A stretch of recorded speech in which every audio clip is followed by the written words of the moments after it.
Hello and welcome back to Choice Bits of Bliss. We are focusing on Felicity once again. And I thought that I would bring forward my scraps that I had from the last session that I played with my Felicity paper. And this is all I have left of this 6x6. It really wasn't a pad, but packet, I guess is what we need to call it. It's a packet. So this is all I have left. And I'm going to be honest, I'm not feeling super inspired today. So this is what happens to me. This is just me sharing my real life. I went through the transition, changing jobs, and there's been some upheaval in making the transition.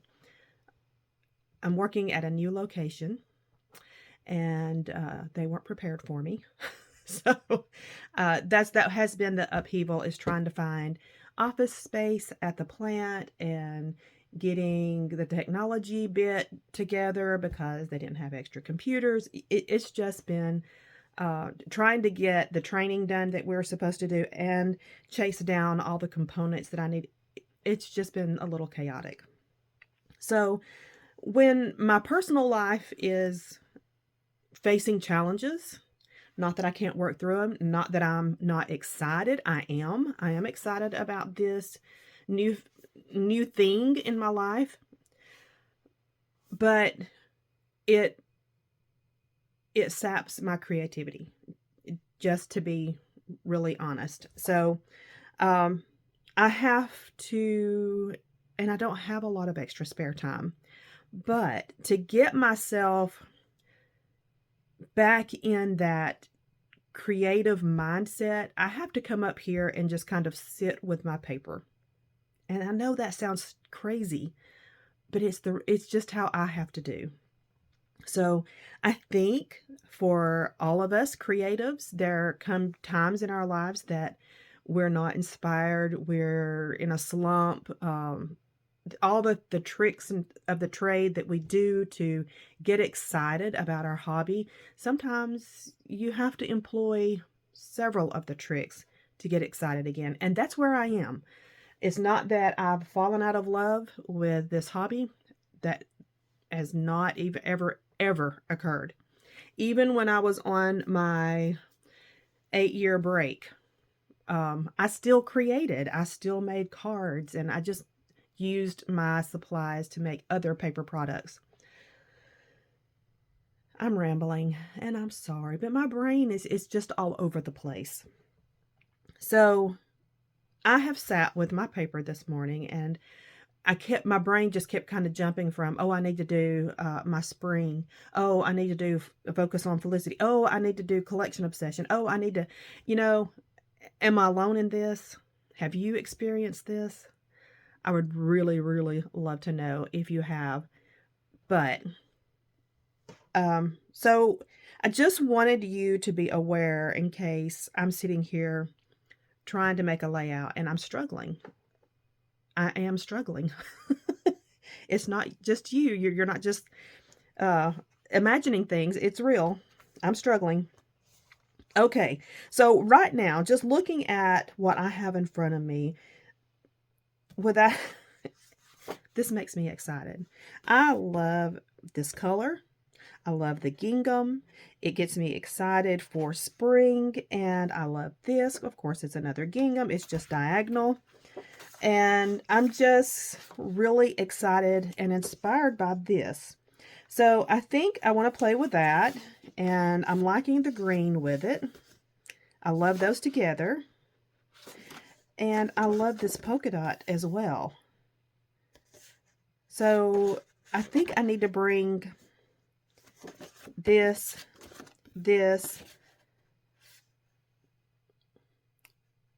together. So that's what I'm going to do. I'm going to go through and look for papers that go with this, because that's what I want to play with today. I don't have a focus, even though this is focus on Felicity. I am playing with Felicity Jane papers and product, but I just need to get myself centered and figure out what direction I want to go. I'm going to pause because we would be here for 90 years and no one has time for that. So just give me a minute and let me get myself organized. Okay, this is what I have settled on. I really like how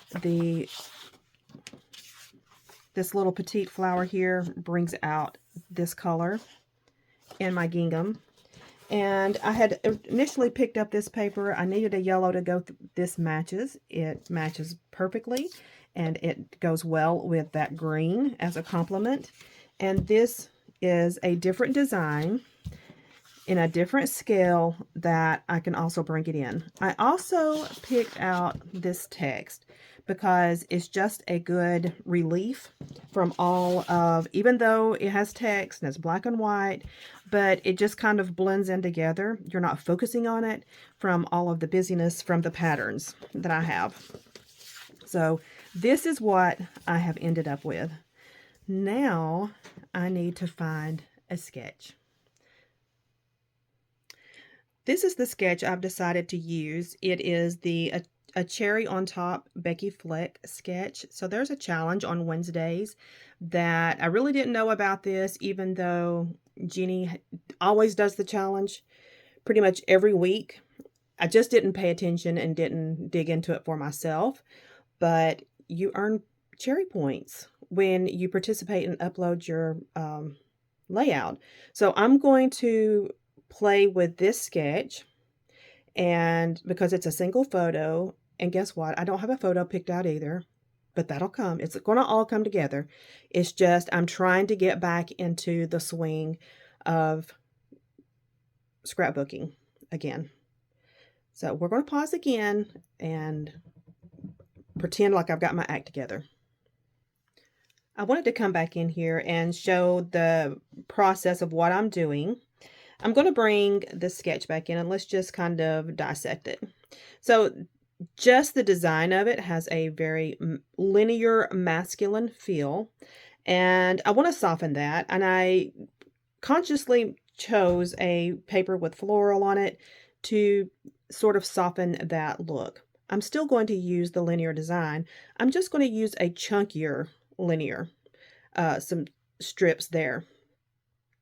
And my stitching, so I had fantasies about doing this great stitching, and it is not. I didn't make my curves. They're not super great. I'm keeping it. I'm not redoing it because that's the only paper I have. And that is the downside of just having one of things. This is what I struggle with mentally. If I had multiple papers, I would redo this and learn from my mistakes, but I just have this one and I've got to just use it.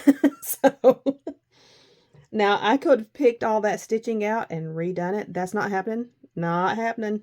So I'm just kind of playing with placement. I have this scrap left from the last time I played with Focus on Felicity, and I'm just kind of playing with placement. I took out the center of this paper because I want to use it as part of my linear banding, and I'm going to, so I was looking at this. I like the yellow, the black and white on the yellow, but I thought I would like this better, and so I'm bringing you along just to see if this is really what I want. And I do. I like that. I like that transition from this into, having that dark separation. But I rounded these corners, and I feel like I need to round these corners as well. So let's do that.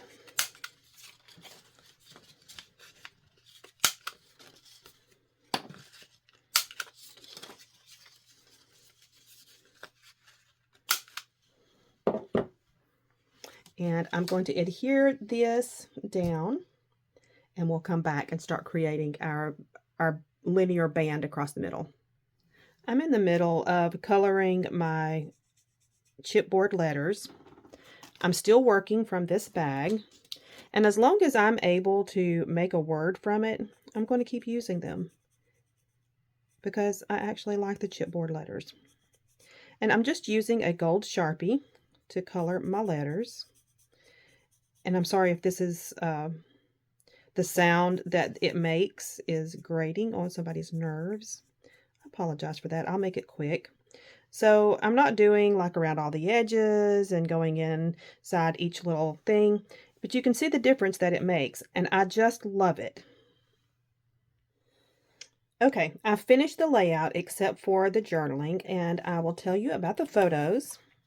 The reason the title of this is music is because my husband loves live music, and anytime we're out exploring a new place, if he hears live music, he's going there. Even if we're not thirsty, even if we're not hungry, that's where we're going. And we will typically get something to eat or drink. You can see he's looking at the menu. So we were exploring a little town near where we live now, and it was out by the lake. And as we were walking back toward our vehicle, we heard the live music, and of course, we made a pit stop. And that is just something fun that I love about my husband. This is the layout that kind of sort of looks like the sketch. I followed on some of the elements, not all of them, and we are going to call this done. And I will tell you, at the end of this process, I feel more settled. I feel more inspired. I'm excited again about scrapbooking, and I'm going to continue to make other layouts. Comment down below if you hit those low points, and let's talk about it. Come back. We will chat again soon. Bye-bye.